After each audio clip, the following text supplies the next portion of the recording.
my friend.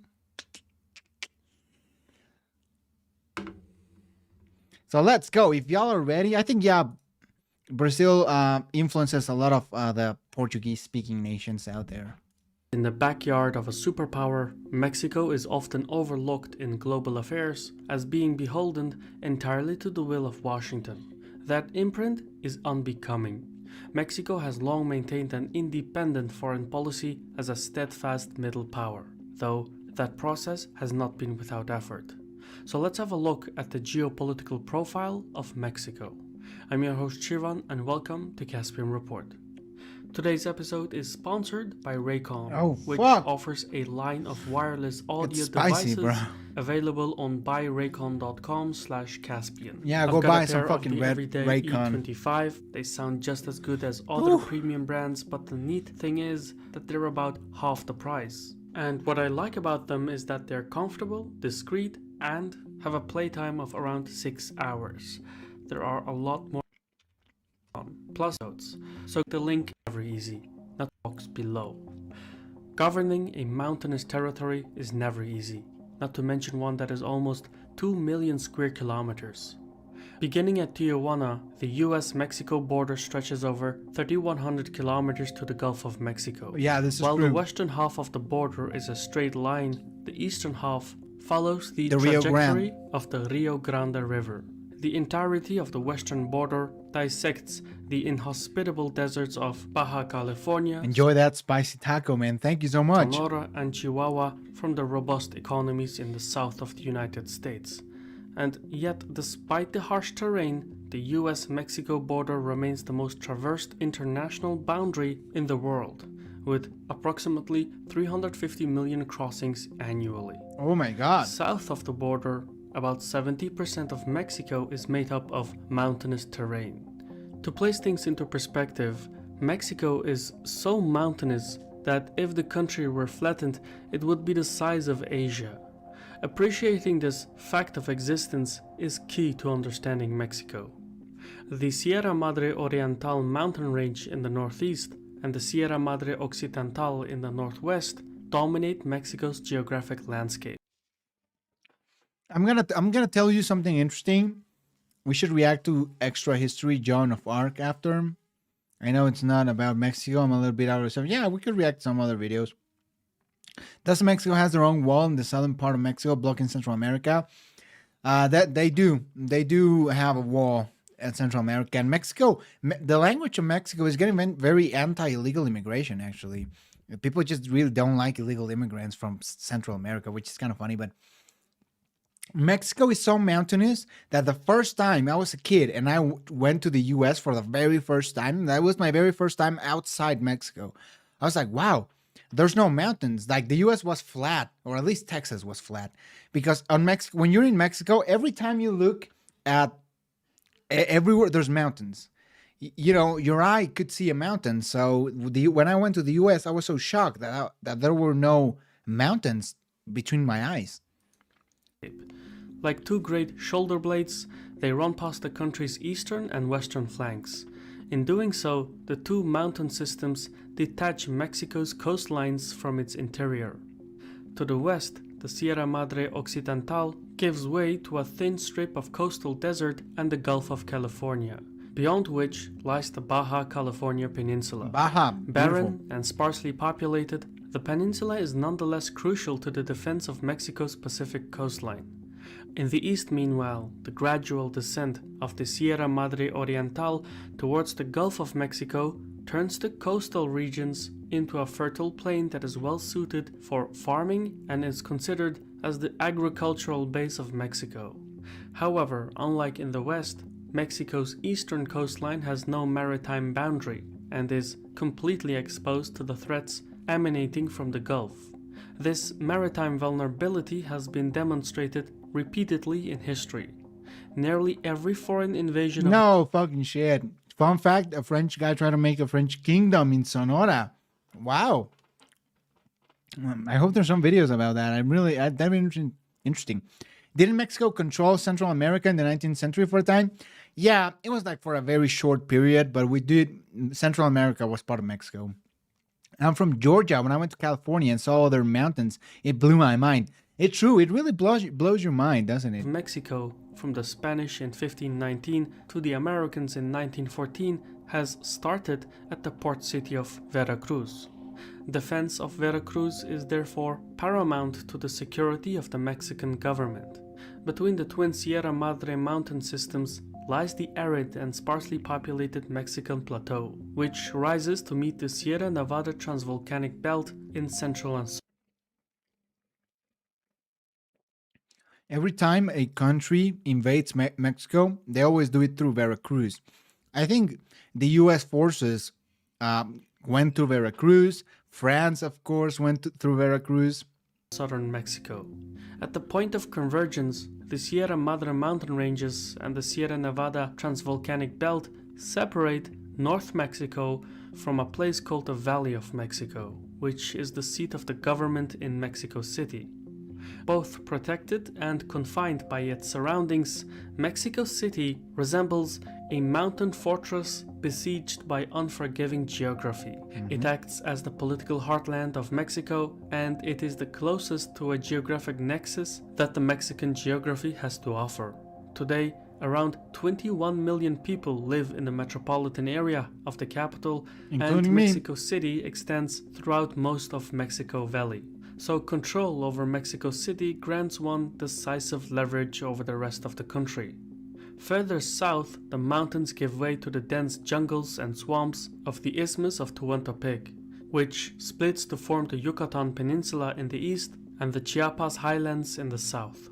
With such a divergent landscape, whereby many regions are geographically isolated, it is no surprise that most of Mexico And that was the previous guy's Monsieur C.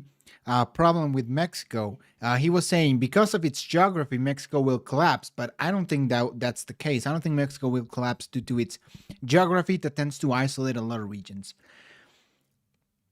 Why do people gotta invade the blackest parts of Mexico? Lol, true. That's kind of funny, isn't it? But yeah, it history just happens, is a bro. tale of struggle between the centralization of power Some in French Mexico immigrants City also have and some the mad village near decentralization of power Veracruz. to the Wow. peripheries. We need That more French narrative people here, though. exists even today. We need better While the pastry. Mexican flag is hoisted across the country, each outlying region pursues its own interests, separately from the capital. Take, for instance, the Rio Grande Basin in the northeast.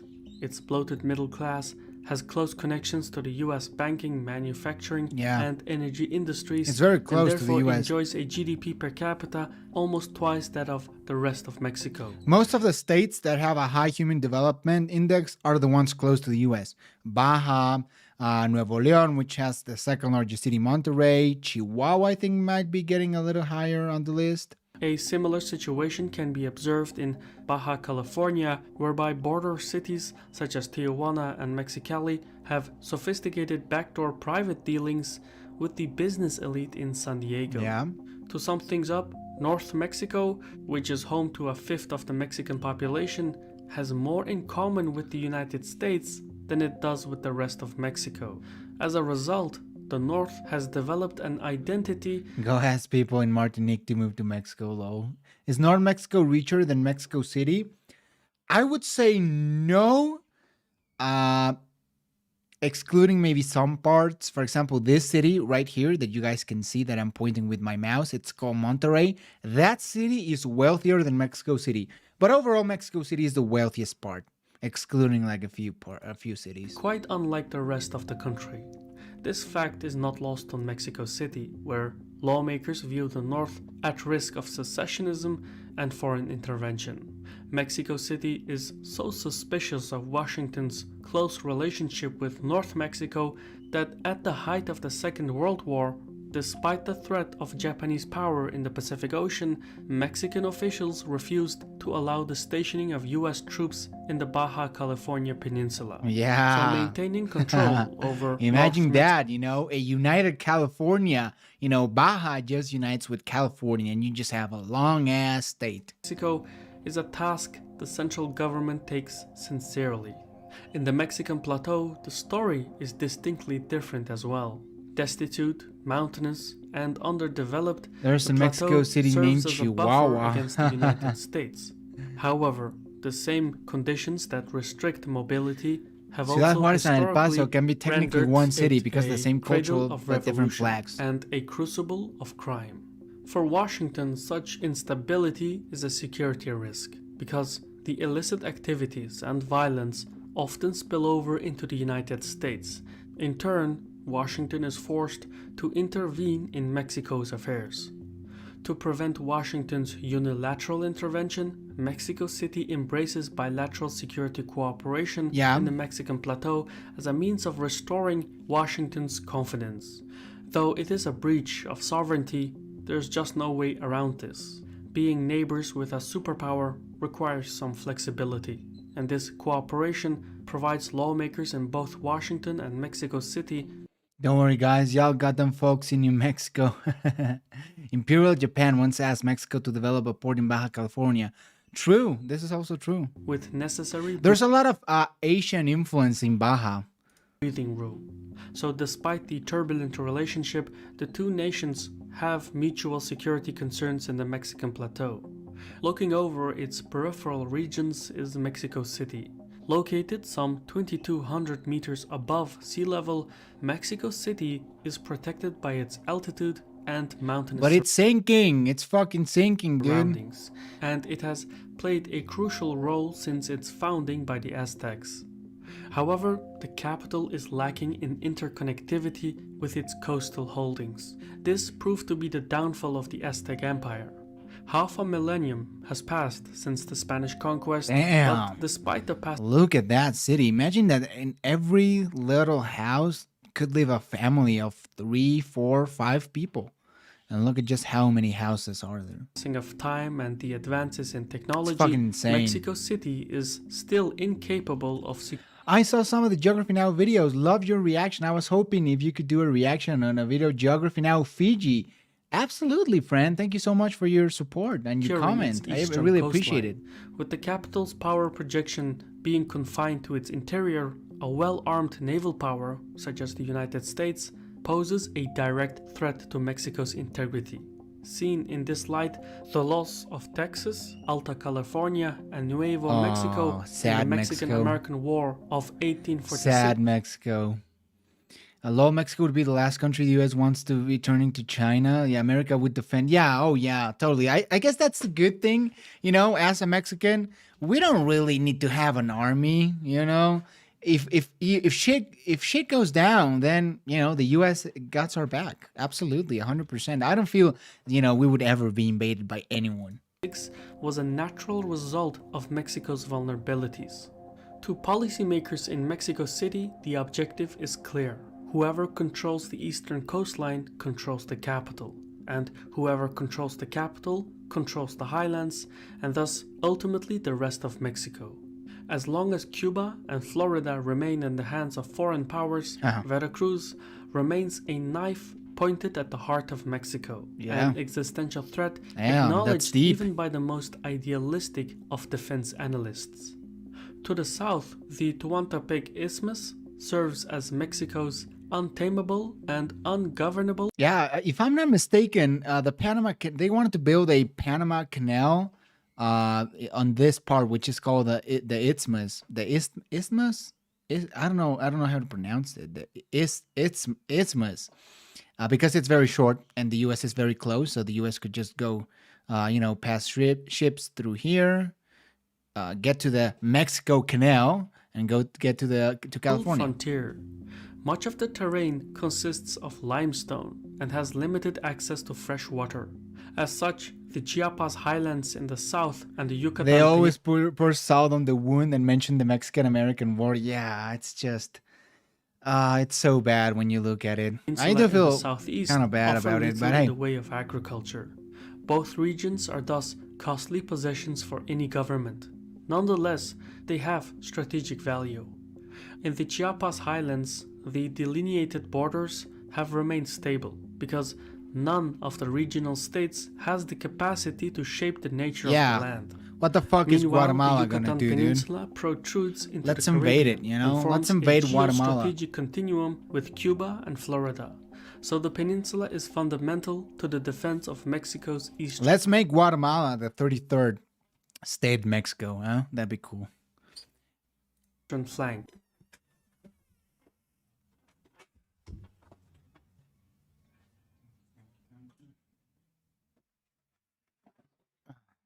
Sorry about that. A little pause.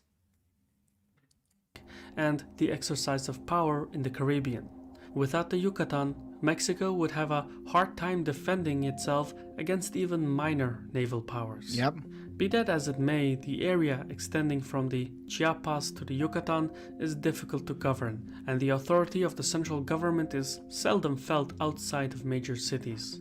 And although the 21st century has brought with it the opportunities for alternative revenue streams such as tourism, the South remains disproportionately Trying to start an international incident, lol. underdeveloped, especially the Chiapas, with its GDP per capita of $7,200. Not surprisingly, the South is a hotbed for organized crime and low-level insurgency. Yeah.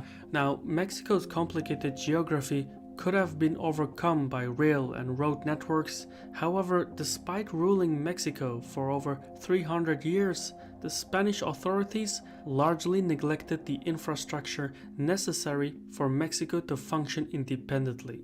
So when Mexico became an independent state, it started with a blank slate. The most rapid era of modernization occurred during the reign of military general Porfirio Diaz this guy in the again. late 19th and early 20th centuries, a period referred to as the Porfiriato. The central government made enormous strides towards economic, social, Mexico should annex Central America and Cuba. Yo, I'm down for it, honestly. Let's do it. and technological change, but it was eventually overturned by the peasantry from El the Chapo's countryside. wife As running wild in Mexico America. entered the Is she? 20th century, its I didn't know isolated that. geographic pockets erupted in civil disobedience, and the state fell into a 20-year political crisis known as the era of the Mexican Revolution. Emerging as the victor was the Institutional Revolutionary Party, or PRI for short, which would rule Mexico from 1929 onwards through a system of soft authoritarianism. Thanks to high oil Soft prices and a authoritarianism. booming textile market, the I guess soft authoritarianism would be the correct word, but again, it's not great. Soft authoritarianism is not good. PRI gained the confidence to align itself with factions opposing Washington, such as the socialist governments Still in eating Chile my and tacos. Nicaragua. At the height of its independent foreign policy, Can you react to main watchers on your Spanish channel? Yeah, I haven't uploaded a lot on my Spanish channel, but yeah, I would do that, absolutely. Mexico was the only Latin American state to oppose the economic embargo against Cuba. It was a daring display of policymaking, but the PRI never went as far as openly aligning with the Soviet Union.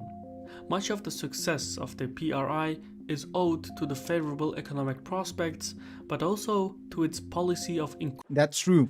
Similar to Switzerland, and of course we don't go that hard, but it's in Mexico's constitution neutrality. So that's why in the Cold War we were sort of supporting of America, but we never really joined NATO, for example. We never did anything like that because we are a neutral country, supposedly, right? So we wouldn't join the Soviet Union either.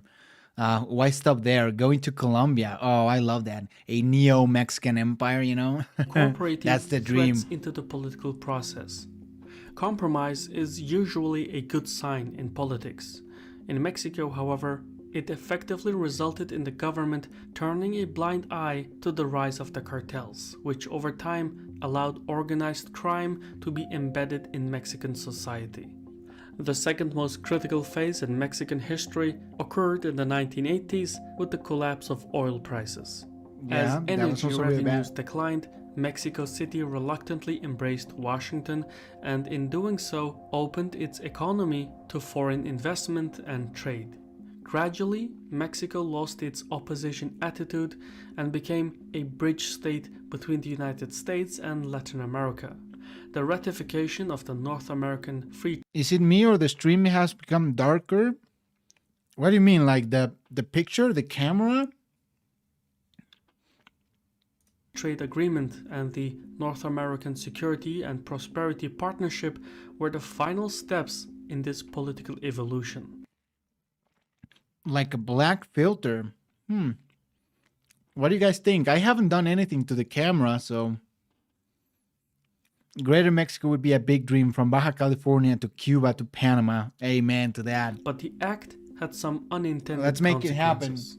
As part of its new security arrangement with the United States, the Mexican government stumbled into conflict with the regional cartel networks and the secessionist militias. At one point in 1994, a far-left paramilitary group known as the Zapatistas briefly... Yeah, we're talking about communism, and this group of people in the southern state of Chiapas were trying to commit independence. They were like a rebellion. This is the closest thing we've had to like a rebellious state or a rebellious region, like our Catalonia, our Scotland, our Quebec.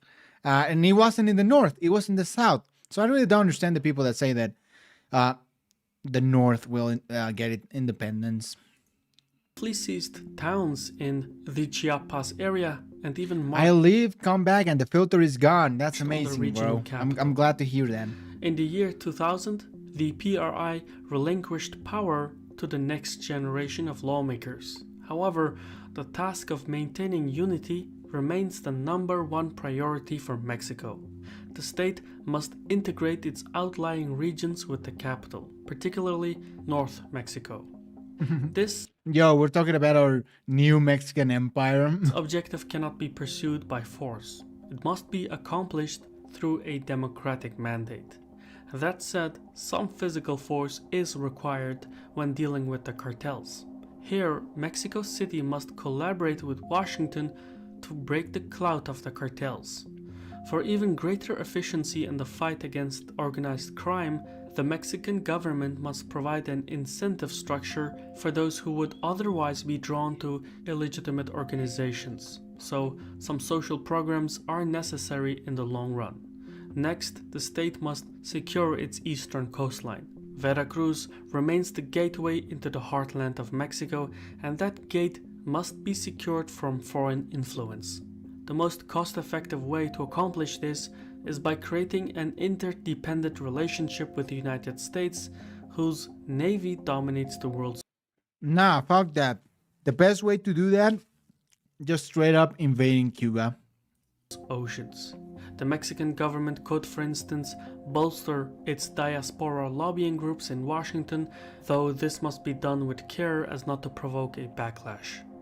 Should Mexico succeed in unifying its territory under the authority of the capital, it can then entertain the idea.